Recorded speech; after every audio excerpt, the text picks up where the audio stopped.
In front of me is POCO X8 Pro Max, and today I would like to show you how you can turn on or turn off high performance mode.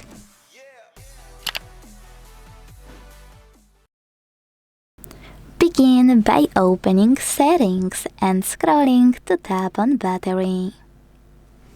Now all you need to do is tap on current mode and select ultimate mode at the top of this pop-up. Then confirm your choice in a second pop-up and wait. As you can see, high performance is on. If you want to turn it off, tap on current mode again and select any other one, like balanced.